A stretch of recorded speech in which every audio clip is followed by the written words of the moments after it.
Les veus del matí. Estem de dilluns a divendres de 10 a 13. Ho hem dit al principi d'aquesta segona hora de programa en aquest matí de divendres, que, com sempre, parlem d'alimentació, de tenir cura de tot allò que ingerim i que fem amb el nostre cos. I avui tenim amb nosaltres a la Clàudia Presas. Bon dia, Clàudia. Bon dia, Mercè. Bon dia, Ivan. Com esteu? Bon dia, molt bé, vale. Aquí preparats per agafar punts, I posar ordre a la nostra alimentació, que aquest és el títol per aquest matí de divendres. Doncs sí, és divendres i el divendres ordre ja no n'hi ha, no? Potser, però tot i així podem posar ordre perquè la setmana que ve vagi molt més tranquil·la i sigui més alleugerida, a nivell alimentari almenys. Molt bé, quan parlem de posar ordre a la nostra alimentació, de què estem parlant, Clàudia?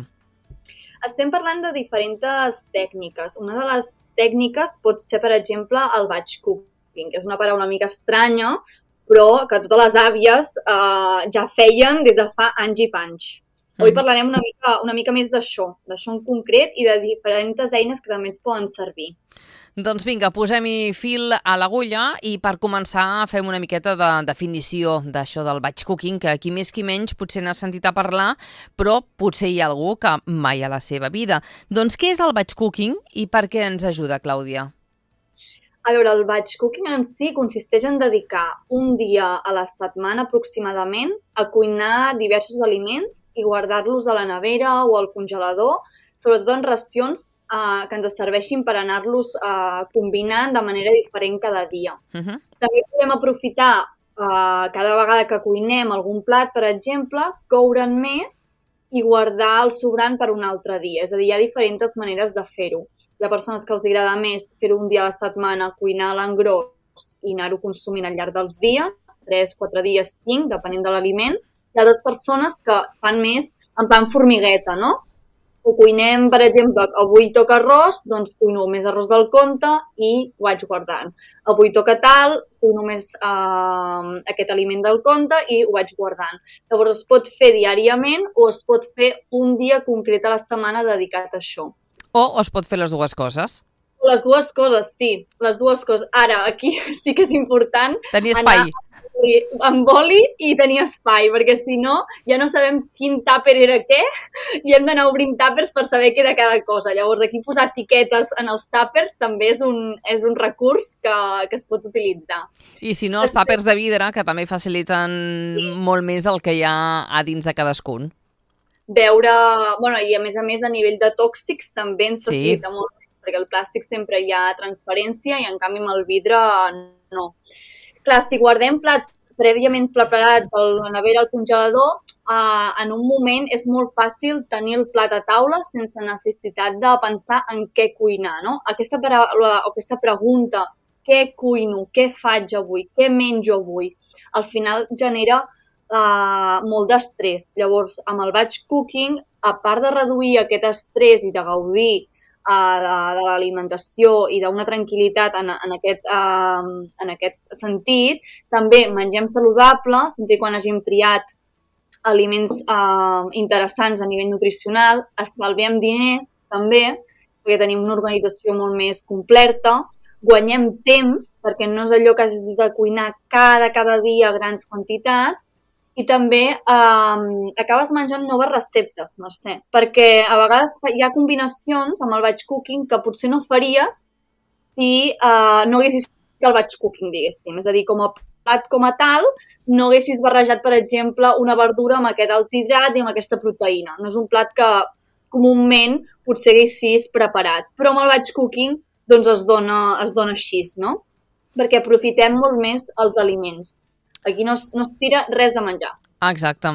I això m'ha passat a mi, que el que deies precisament, fas una combinació amb tot el que vas tenint de batch cooking o totes aquestes preparacions, o potser t'ha quedat alguna resta d'algun dels àpats i improvises, i és cert que alguna vegada dius, uala, doncs que bo que m'ha quedat aquest plat, prenc nota, i si no he pres nota ja no me'n recordo. Clar, exacte. El que passa aquí, penso que també hi ha un petit problema per la gent que no li agrada menjar les preparacions que estan fetes amb antelació, perquè els hi agrada molt el menjar acabat de fer. Sí, aquesta tècnica no seria per a aquest tipus de persones, potser, és a dir, o també es pot fer una combinació. És a dir, per exemple, tot el que són més proteïnes, que són més ràpides de fer, doncs fer-les al moment, però, per exemple, uns llegums, una crema de verdures, tot això que costa més de fer perquè s'han de rentar, s'han de pelar, s'han de preparar, hi ha una cocció, doncs aquest tipus de menjars sí que es podran tenir fets.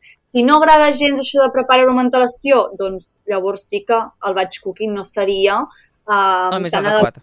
Exacte, tan adequat per elles o per ells. Parlem dels aliments, Clàudia, que podríem cuinar per fer el batch cooking, que és el tema que ens proposes avui. Sí, a veure, hi ha molts tipus de batch cooking i per cada persona i per cada dia de la setmana seria una cosa completament diferent, però sí que és veritat que una de les propostes que es fan amb el batch cooking és, per exemple, cuinar els bàsics, no? Els bàsics quins seria? Doncs a nivell de verdures seria un dels bàsics, per exemple, 2 tipus de cremes de verdures, per exemple, una crema de carbassa i una crema de carbassó amb altres tipus de verdures, o verdures saltejades, o verdures al forn, fer una fornada de diferents verdures i guardar-les en tàpers. Tot això facilitarà molt més el consum de verdures cuites. Amb les crues potser no és preparar-les com si ja ens les anéssim a menjar, sinó tenir-les netes. Si es compra, per exemple, al mercat, doncs ja tenir-ho net i a punt per consumir. O les pastanagues ja pelades o ja ratllades, amb, per exemple, vinagre i aigua i una mica de sal perquè es conservin. És a dir, són petites preparacions que faciliten moltíssim el dia a dia. Amb la ceba, per exemple, igual, els rabanets, tot això més cru es pot pelar o triturar o ratllar i posar en diferents pots. O la col mateix, no? La col barrejada amb la pastanaga i la poma, doncs la podem tenir ja preparada com a amanida recurrent en un tàper ben hermètic i guardat a la nevera per anar consumint aquests productes més crus que a vegades si ens l'hem de posar a netejar, ens hem de posar a fer la vinagreta, no sé què, no sé quan, doncs dius, ui, quina mandra fer l'amanida, i ja no la fas, no? Llavors, d'aquesta manera és molt més fàcil. Això en quant a verdures. Després, altres coses que podem preparar són, per exemple, les llegums.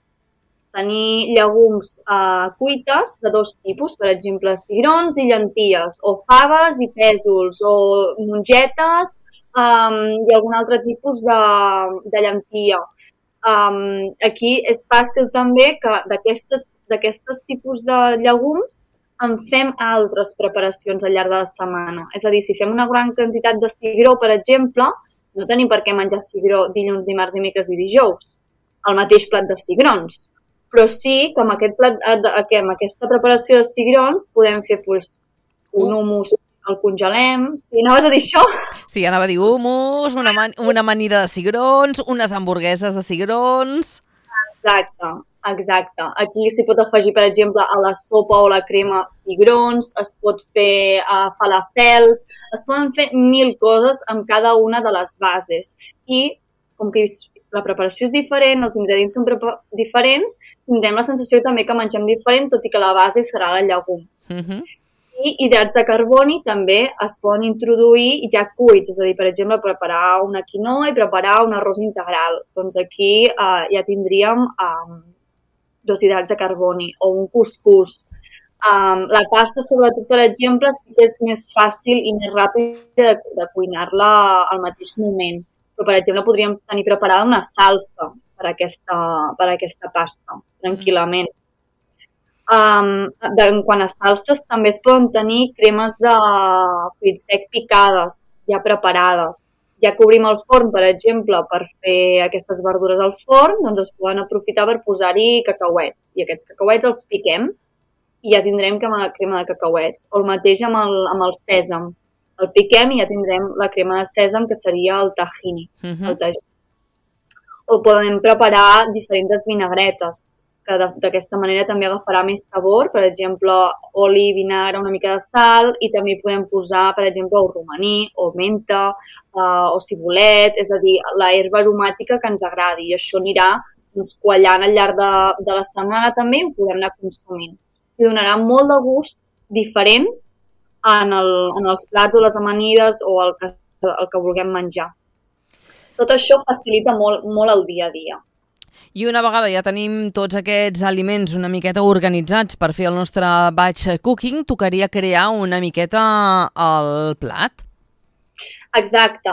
Aquí, quan ja tenim tota la nevera plena, diguéssim, ho anem col·locant en un plat, no? En el plat, l'ideal seria que al llarg del dia, no cal que sigui el plat com a tal, hi hagués la meitat de la nostra alimentació de vegetals, crus o cuits, és a dir, amb aquestes verdures cuites o crues que comentàvem, un quart de proteïnes d'origen vegetal també comptarien, les llegums sobretot, o altres, podrien ser ou, podria ser peix, sobretot carn blanca, més que vermella o processada, i llavors hi hauria un altre quart del plat que seria l'hidrat de carboni, sobretot arrels i tubercles, com pot ser patata, moniato, nap, pastanaga, xirivia, totes aquestes arrels que estan sota terra o tubercles, i tot el que són cereals integrals.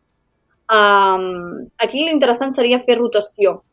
Amb rotació em refereixo en que no et casis amb cap d'aquests, diguéssim, sinó que puguis variar al màxim possible. El plat en si no cal que sigui així, sinó que tota l'alimentació del dia a dia, de dinar, sopar, esmorzar, berenar, tots els àpats que fem, siguin molts o siguin pocs, es puguin veure representats per aquesta meitat de vegetals, per aquest quart de proteïnes i per aquest quart d'hidrat de carboni, diguéssim. El plat de Howard? Exacte. És semblant a la piràmide alimentària, però la piràmide alimentària és una mica liosa i a la gent no li queda massa clar. Llavors el plat, com que mengem en format rodó i no en format triangle com la piràmide, és més fàcil. És més fàcil, sí. Parlem de proteïnes que també són interessants i importants dins la nostra alimentació diària. Com les podríem distribuir al llarg de la setmana? Mira, una manera molt visual de distribuir-les és posar en un foli 14 caselles, diguéssim. Sí? És a dir, 14 caselles si fem, per exemple, dinar i sopar. Tot i que en podríem posar moltes més, és a dir, podríem posar esmorzar, dinar i sopar, però anem a lo fàcil, de dinar i sopar. Com que fem 2 àpats al dia i 7 dies a la setmana, doncs 14 quadradets. D'aquests 14 quadradets, l'ideal seria que entre 0 quadradets i 3 quadradets, si consumeixes carn, hi posis carn blanca. Entre 0 i 3, és a dir, en pots no posar o posar-ne 3. De pollastre, conill o gall d'indi. De carn vermella en podries posar com a màxim 1 de quadradet a la setmana. Aquí ja no entraríem en carns processades perquè la recomanació seria la mínima possible. Llavors aquest quadradet, millor que no li posem. El de peix seria entre 0 i 4 quadradets de peix a la setmana, entre blanc i blau. D'ous seria entre 0 i 7. I llavors hi hauria de llegums, que la recomanació seria entre 3 i 4 a la setmana, que de quadradets d'aquests fossin llegums, en el format que sigui, és el que comentàvem abans, que no cal que sigui el plat principal de cigrons, sinó que poden ser un hummus, una hamburguesa, un falafel, el que tu vulguis. Només ja amb això, la llegum, el peix, els ous, la carn, si està ben distribuït amb aquests números que comentàvem, ja surten 14 proteïnes. Si tu em dius, no, Clàudia, jo no consumeixo ni carn ni peix, només consumeixo ous i llegums, perfecte. Doncs entre 0 i 7 ous a la setmana inclús se'n poden posar més i de llegums també se'n poden consumir diàriament. Llavors, inclús a cada àpat. Llavors, aquí aniríem distribuint aquestes llegums i aquests ous en funció també de com vol menjar la persona, del seu estil de vida, de les seves necessitats, i aquí es aniria personalitzant a cada grup, que això és el que fem a consulta, però aquí seria alguna més general per tothom que ens està escoltant. Clar. Llavors, d'aquestes 14 caselles anem col·locant tot això, aquests números que anem comentant. I de làctics, si se'n volen consumir, seria al màxim 1 o 2 al dia, al mínim no hi ha mínim, seria 0. I de fruits secs doncs es recomana un grapat cada dia, sobretot pel tema dels omegues, que aquí també portaria alguna de proteïna, però no ho comptaríem com a proteïna completa ni molt menys. Mira, aquest matí parlàvem amb l'Ivan justament que teníem un dubte, no sé per què, hem començat a parlar de les truites, no? I parlàvem de la truita a la francesa, les diferents opcions i versions que podíem fer, no? Una truita que te la pots fer de formatge, de tonyina, i clar, i l'Ivan em deia, bueno, i la gent que consumeix tofu es pot fer una truita de tofu? Dic, mira, no se m'ha passat mai pel cap, però avui justament que tenim a la Clàudia, li podem preguntar, aviam si això lliga, perquè de fet no deixen de ser dues proteïnes, i no sé jo quin gust podria tenir i si això es consumeix, si es fa, si és habitual, Clàudia. Doncs a veure, aquí hi ha diverses coses a dir. El tofu, com que no té gust, hi posis el que hi posis, tindrà gust allò que hi posis. És a dir, si poses espècies, tindrà gust de les espècies. Si poses ou, tindrà gust d'ou. Llavors el tofu en si és molt versàtil.